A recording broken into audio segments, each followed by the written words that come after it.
Hola, muy buen día a quienes están viendo el webinar del día de hoy. Soy Rolando Sánchez Jiménez, candidato a doctorante por la Universidad IEXPRO, y el día de hoy vamos a dedicar algunos minutos a hablar de la Reforma Integral de Educación Básica del 2011 y la nueva escuela mexicana que tenemos vigente desde el 2022, particularmente acerca de las continuidades, las rupturas y los desafíos que tiene para nosotros como docentes.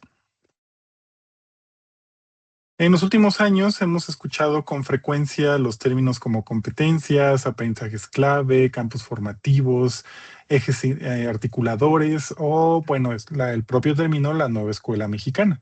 Sin embargo, no siempre resulta sencillo comprender cómo se relacionan entre sí o cuáles son los vínculos históricos entre estos términos. En los próximos minutos, entonces, vamos a analizar desde esta primera reforma del 2011 hacia el Plan de Estudios 2022. ¿Por qué entonces tenemos que hablar acerca de las reformas educativas? Eh, Pensemos un poquito acerca de cómo ha cambiado la manera en la que México concibe la formación de sus estudiantes.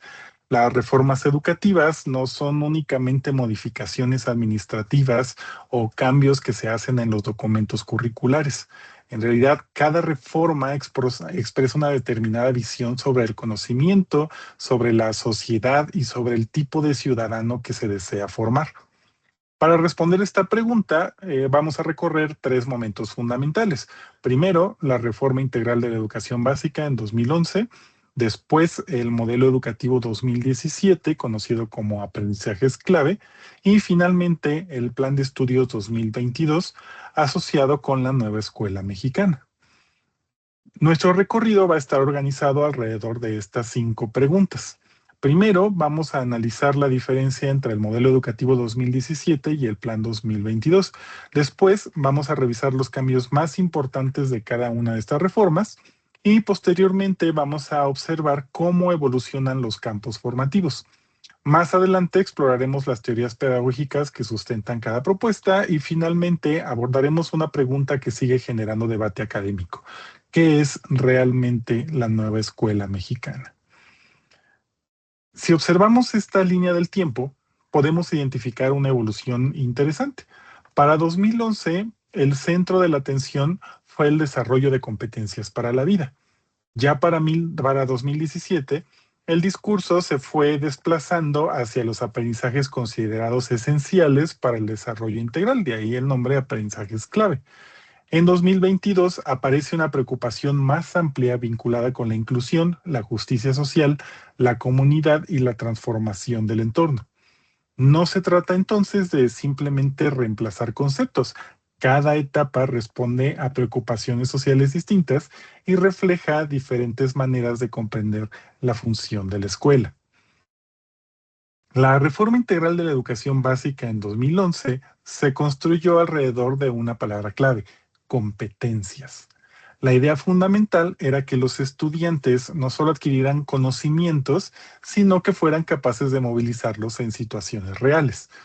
Por ello, es donde aparecen los elementos como las competencias para la vida, el perfil de egreso, los estándares curriculares y los aprendizajes esperados. La pregunta de fondo era: ¿qué necesita saber un estudiante para desenvolverse, exitosamente en distintos contextos? Desde esta perspectiva, el aprendizaje se va a evaluar principalmente a través del desempeño observable y la aplicación del conocimiento en el mundo real o en lo más cercano a lo real que fuera posible. Ya para el modelo educativo 2017, el de aprendizajes clave, observamos un cambio importante. La palabra central ya deja de ser tanto las competencias y pasa a ser aprendizajes. El modelo educativo 2017 busca una formación más integral, incorporando de manera más explícita dimensiones emocionales, sociales y cognitivas.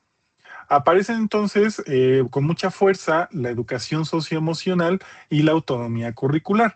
Hay que destacar aquí que la educación socioemocional pues tenía un enfoque más hacia lo individual que hacia lo colectivo o hacia lo comunitario. Aparecen también una pregunta que orienta este modelo, que ya no es únicamente qué debe saber el estudiante, sino cuáles son los aprendizajes verdaderamente esenciales para su desarrollo integral. Con la nueva escuela mexicana emerge una palabra clave, la de comunidad. Eso ya para el Plan de Estudios 2022. Ahora, el aprendizaje se entiende como un proceso colectivo que debe contribuir a la transformación social. Los conceptos más relevantes serían entonces ya inclusión, equidad, interculturalidad crítica, justicia social y trabajo comunitario. El foco ya deja de ser exclusivamente el individuo para ampliarse hacia relaciones entre la escuela, el territorio y la comunidad. Entendamos aquí que territorio adquiere una connotación un poco distinta a lo que estamos acostumbrados, puesto que no se trata solamente de un pedacito físico de terreno o grande, digamos, sino que tiene una complejidad más profunda y de ahí surgimos hacia el discurso de la territorialidad, para lo que pues vamos a necesitar otro webinar más adelante, dado que es bastante complejo y bastante interesante. Es así entonces que la educación adquiere una dimensión más ética y social, que se vuelven también mucho más explícitos que en reformas anteriores. Si hacemos una comparación general, podríamos colocarlos en esta tabla que se ve aquí en la diapositiva, con la evolución de las tres reformas. Existe un desplazamiento entonces progresivo del estudiante competente de 2011 al estudiante integral de 2017 y posteriormente al sujeto comprometido con la comunidad y la transformación social que se busca ya para la reforma del 2022. Ahora, no significa que esta reforma elimine completamente a la anterior. Muchas ideas permanecen, pero cambian las prioridades y énfasis. Es entendible cuando nos damos cuenta, pues, que a pesar de que van cambiando las reformas, pues los docentes son los mismos, a excepción de los que van integrándose poco a poco a través de los años, pero son los mismos docentes aplicando reformas progresivamente distintas. Ahora, hay una diferencia fundamental entre los diferentes planes de estudio. En 2017 predominaba una organización disciplinar. Las asignaturas aquí conservaban sus fronteras relativamente claras. Había una asignatura de español, una de matemáticas, una de ciencias y otra de historia, que se enseñaban como campos diferenciados. De hecho, al romper esto, pues la nueva escuela mexicana se ganó una de sus críticas más grandes, que era pues que ya no se estaba enseñando matemáticas o que ya no se estaba enseñando historia, cuando pues en la superficie vemos que desaparece la clase de historia, pero aquí tenemos el cambio más profundo metodológicamente porque lo que se busca es integrarlas, sacarlas del aislamiento en el que están. Ahora, para el 2022 tenemos una propuesta más integradora. Los contenidos aquí se van a agrupar en campos formativos y se articulan mediante ejes transversales y los que son los ejes articuladores, y los proyectos también funcionan como una forma de articular. Ujú. La intención entonces es que los estudiantes comprendan problemas más complejos, o bueno, problemas complejos, de la realidad desde múltiples perspectivas. Si lo ponemos en términos simples, el modelo 2017 organiza el currículo desde las disciplinas y el modelo 2022 intenta organizarlo desde los problemas y las experiencias de la realidad. Esto, con el pasar de los años, ha sido pues justamente una de las problemáticas a la hora de aplicar la NEM. Ahora, el modelo educativo de 2017 tenía una separación bastante clara entre los campos académicos y las áreas de desarrollo personal y social. Por un lado, teníamos lenguaje, matemáticas y exploración del mundo natural y social, mientras que por el otro aparecían artes, educación física y educación socioemocional. Esta estructura todavía respondía a una lógica relativamente disciplinar. Si vemos aquí hay una separación entre lo que es humano y lo que, pues no, lo que pues es producto de la ciencia. Ya para 2022, esta organización cambia de manera significativa. Los contenidos se van a reorganizar en 4 grandes campos formativos: lenguajes, saberes y pensamiento científico, ética, naturaleza y sociedades, y de lo humano y lo comunitario. La intención entonces es superar la fragmentación tradicional del conocimiento. Un ejemplo clásico, este, Un ejemplo clásico con el que nos empezamos a introducir en esta reforma es un proyecto relacionado con el cuidado del agua. Este puede involucrar simultáneamente las ciencias, el lenguaje, las matemáticas, la participación comunitaria y la reflexión ética, todo mientras seguimos hablando del cuidado del agua. La integración entonces de todo lo que anteriormente eran las diferentes asignaturas o materias se convierte en el principal organizador del currículum, lo que exige pues hasta cierto punto más dominio y más esfuerzo por parte del docente. Ahora, las implicaciones de este cambio curricular también transforma, por supuesto, el papel del docente. Ya no basta con dominar una disciplina específica, ahora necesitamos diseñar proyectos, integrar saberes, promover la colaboración y vincular el aprendizaje con los problemas reales. Ahora, esta es justamente la complicación, porque como los problemas son más reales, el currículum ya no puede responder a las particularidades de cada contexto. En realidad, jamás ha podido hacerlo, el currículum siempre ha tenido que ser general, pero ahora es mucho más local. Ya respondemos o dependemos mucho de lo que es la realidad propia de los alumnos de nuestro grupo. Ahora, también algo que cambia significativamente es la evaluación de los aprendizajes, o bueno, la evaluación en general. Ya va a perder peso la memorización aislada y va a tener más relevancia la evidencia auténtica del aprendizaje. En otras palabras, no solamente va a cambiar lo que se enseña, sino también la forma de enseñar y la forma de decidir si se ha aprendido, es decir, la forma de evaluar. Eh, Pasamos entonces a lo que en la RIEF se habla acerca de los fundamentos teóricos. Bueno, para ese entonces existe un fundamento fuertemente influenciado por el constructivismo. No es que el constructivismo desaparezca ahorita, sino pues que era más protagonista. Nos centramos en autores clásicos como Piaget, donde se aporta la idea de que el conocimiento se construye de manera activa. Aparece Ausubel, que enfatiza la importancia de los conocimientos previos, y Perrenot, que desarrolla el concepto de competencia.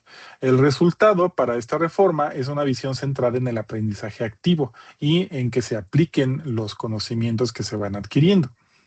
Para 2017, el modelo educativo incorpora aportaciones de Vygotsky, Dewey y Vizquerra. Aquí entonces cobran más relevancia el aprendizaje situado, la integración social y la educación emocional. Insisto, no es que en las reformas anteriores, incluso las del siglo XX, no estuvieran presentes estos autores clásicos, sino que aquí es donde adquieren mayor protagonismo. Siempre han estado ahí, simplemente se ha ido transformando la concepción de estos conocimientos. La escuela entonces empieza a entenderse como un espacio para el desarrollo integral y no solamente para la adquisición o, bueno, la construcción de conocimientos. Ya para la nueva escuela mexicana, en el plan 2022, van a adquirir protagonismo autores vinculados con algo relativamente novedoso, que es la pedagogía crítica. Aquí vamos a ver a Paulo Freire aportando las ideas de educación como prácticas de la libertad, de Edgar Morin, donde se introduce el pensamiento complejo, y de Boaventura de Sousa Santos, donde se enfatiza la diversidad de saberes y las epistemologías del sur. Entonces, ya para esta reforma, la educación deja de entenderse únicamente como adquisición de conocimientos o la construcción de conocimientos y pasa a concebirse como una herramienta para comprender la realidad y transformarla. Ahora, todo esto nos lleva a una de las preguntas más complejas, que es: ¿qué es realmente la nueva escuela mexicana? Dependiendo del autor, puede interpretarse como un modelo educativo, una política educativa, un paradigma, un proyecto educativo o una propuesta curricular. Ahora, esta diversidad de interpretaciones explica por qué todavía existe tanto debate y por qué hay diferentes lecturas sobre el significado y el alcance de la nueva escuela mexicana. Sencillamente no hay contexto absoluto acerca de la definición. Ahora, ¿cómo afrontamos esto? Una interpretación que nos puede servir es pensar a la NEM como tres niveles que funcionan de manera simultánea. En un nivel es una política educativa porque orienta las prioridades nacionales. En otro nivel es un marco filosófico porque promueve valores y principios. Y en otro nivel actúa como una propuesta curricular porque se concreta en el Plan de Estudios 2022. Todos están sucediendo al mismo tiempo. Por eso es una visión de tres niveles. Esta mirada nos permite comprender que las decisiones que tomamos en el aula están conectadas a una visión más amplia de la sociedad y de la educación. Em, Finalmente, con este breve recorrido, me gustaría recuperar una idea central. Cada reforma educativa responde a una pregunta diferente. La reforma de 2011 preguntaba por qué competencias necesitaba desarrollar el estudiante. La de 2017 se preguntaba cuáles son los aprendizajes esenciales. Y la de 2022 se pregunta cómo formar sujetos críticos comprometidos con su comunidad y con la justicia social. Más allá de simpatías o críticas hacia cada reforma, lo que necesitamos es comprender estas preguntas, ya que nos ayudan a interpretar los cambios curriculares desde una perspectiva más profunda. En última instancia, toda reforma educativa expresa una determinada concepción del ser humano, del conocimiento y del papel que la escuela debe desempeñar en la sociedad. Después de este pequeño recorrido, agradezco muchísimo la presencia de ustedes. Voy a estar muy pendiente de sus comentarios en la sección de preguntas de este video y pues procuraré dar respuesta a cada una si es que las tengo. Muchas gracias por su atención. Espero verlos en webinars del futuro. Mi nombre otra vez, Rolando Sánchez Jiménez, candidato a doctorante por la Universidad IEXPRO. Nos vemos la próxima.